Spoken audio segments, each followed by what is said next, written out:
Subscribe to our channel by clicking the subscribe button. Click the bell button and enjoy the latest uploads from our channel.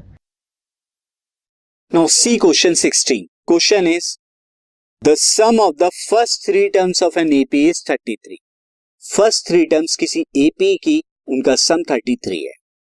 If the product of first and third term, first और third term का जो product है वो exceed करता है second term से, यानी second term से कितना है वो प्रोडक्ट 29 ज्यादा है, देन फाइंड द एपी. तो वो अरिथमेटिक प्रोग्रेशन क्या है आपको बता. इस तरह के जितने भी क्वेश्चन होते हैं जब आपको first three terms, first four terms, first five terms मानने होते हैं, एज्यूम करने होते हैं, तो आप एक पर्टिकुलर ऑर्डर में ही एज्यूम करेंगे, अदरवाइज क्वेश्चन बहुत लेंथी हो जाएगा सॉल्व करना. और वो रेस्पेक्टिव ऑर्डर्स मैंने आपको अरिथमेटिक प्रोग्रेशन के चैप्टर्स में बताए हुए. तो यहां पर तीन टर्म आपको एज्यूम करनी होंगी, वो टर्म मैं ले लेता हूं. लेट द थ्री टर्म्स या फर्स्ट थ्री टर्म्स, यहां पे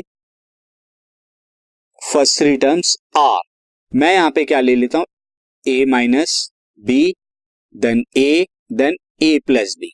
यहां पर फर्स्ट टर्म क्या हो रही है आपकी, first term is equal to A minus B, और कॉमन डिफरेंस सी डी आपका जो है ये कितना आ रहा है, कॉमन डिफरेंस ये बी के इक्वल है. यहां पर इस तरह से लिया जा रहा है.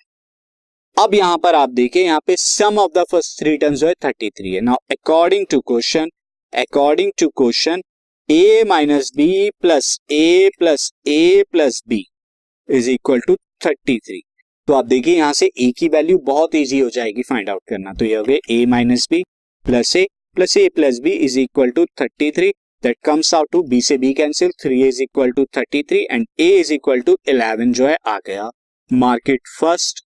नाउ अब आपसे ये कहा गया था सेकंड में कि फर्स्ट और थर्ड टर्म का जो प्रोडक्ट है वो सेकंड टर्म से 29 ज्यादा है. तो अब यहां पे हम अकॉर्डिंग टू सेकंड कंडीशन जो है फर्स्ट और थर्ड टर्म, तो फर्स्ट टर्म है ए माइनस बी और इसका प्रोडक्ट थर्ड टर्म के साथ ए प्लस बी, वो सेकंड टर्म से 29 ज्यादा है. तो सेकंड टर्म जो है आपकी ए, इससे 29 ज्यादा है, ये जो लेफ्ट साइड वाला प्रोडक्ट है. तो मैं जो है सेकंड टर्म में अगर 29 ऐड कर दूं तभी ये दोनों इक्वल आएंगे.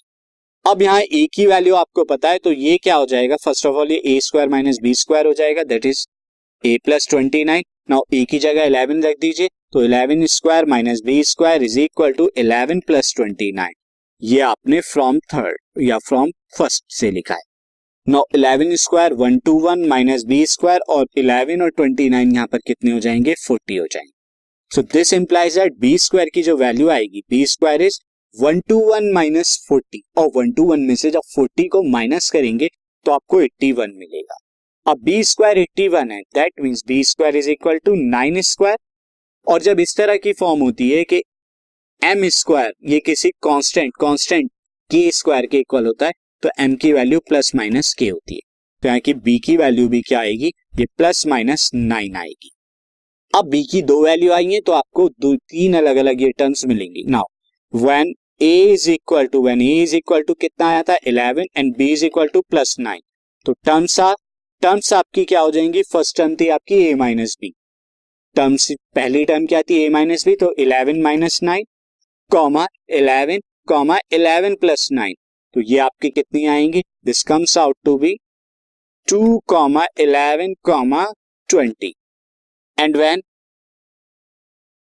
a इज इक्वल टू 11 और b is equal to minus 9 लेंगे तो टर्म्स आपकी आएंगी, terms will be 11 minus 9 comma 11 plus minus 9. तो ये आपकी क्या आ जाएंगी, this comes out to be 20 11, और यहां पर माइनस करने पे कितना आएगा, 2 आएगा. तो दोनों बार में ऑर्डर जो है चेंज हो रहा है, किसकी वजह से, बी की वजह से. यहाँ पे